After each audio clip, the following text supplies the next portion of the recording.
सब जगह भटक ली है, सारी दुनिया में जाकर बोलिया है, जगह जगह जाकर प्रार्थना कर ली, निवेदन कर लिया, तो भी तुम्हारा अगर कोई काम ना बने तब एक काम जरूर करना, एक बेलपत्र, एक शमी पत्र, एक कनेर का फूल देवाधिदेव महादेव को प्रत्येक प्रदोष के दिन शिवजी को जल चढ़ाकर समर्पित करना प्रारंभ कर दो। 2 या 3 प्रदोष निकलेगी, मेरा देवाधिदेव महादेव तुम्हारी झोली खुशियों से भर दे निश्चित। एक बेलपत्र, एक शमी पत्र और एक कनेर का पुष्प भगवान शिव को प्रदोष के प्रदोष बाबा देवाधिदेव महादेव को जल चढ़ाकर देना प्रारंभ।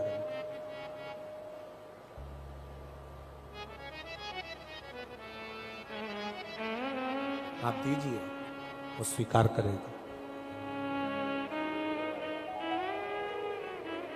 विषम स्थिति में, विषम परिस्थिति में आपने सब दूर भटक ली है, सारी ऐसी कोई जगह नहीं जहां तुम नहीं गए, पत्रिका भी दिखाई, वास्तु भी कराया, सारा दुनिया का काम कराया, उसके बाद भी सुख की अनुभूति नहीं, तब देवाधिदेव महादेव की शरणागति पकड़ी। अपने भजन के बल को बढ़ाओ, राम नाम, कृष्ण नाम, शिव नाम, जो नाम तुम जपते हो उसको बढ़ाने का प्रयास करिए।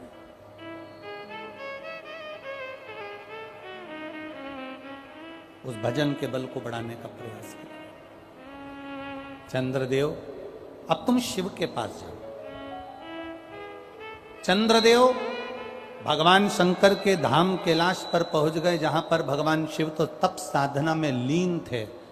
चंद्रदेव को मेरे भोलेनाथ जी ने देखा भी नहीं, क्योंकि वो अपनी तप साधना में लगे थे, भजन में लगे थे, अपनी तप साधना में लीन थे, ध्यान नहीं दिया। अब एक बात ध्यान रखेंगे, शिव जी का पशुपति व्रत करा, सोमवार का व्रत करा, प्रदोष का व्रत करा, सावन के सोमवार करे, उसके बाद भी भोलेनाथ जी नहीं सुने, तो ये मत सोचना कि मैं भोलेनाथ जी का पशुपति व्रत नहीं करूंगी, अब मैं सावन के व्रत नहीं करूंगी, अब मैं भगवान की पूजन नहीं करूंगी, अब मैं शंकर जी के मंदिर में जाकर 1 लोटा जल नहीं चढ़ाऊंगी, ये कभी मत सोचना। बल्कि ये सोचना कि मैंने जो आराधना करी, मैंने जो पूजन करी, मैंने जो व्रत करा, मैंने जो तप साधना करी, हो सकता है उसमें कोई कमी रह गई हो, इसलिए दूसरी बार करूंगी, तब मेरा महादेव मेरी मनोरथ पूर्ण जरूर करेगा। ये निश्चितता के साथ, एक प्रबल विश्वास के साथ, एक प्रबल भरोसे के साथ, एक प्रबल दृढ़ता के साथ मेरे को करना। चंद्रदेव को देवाधिदेव महादेव ने नहीं देखा,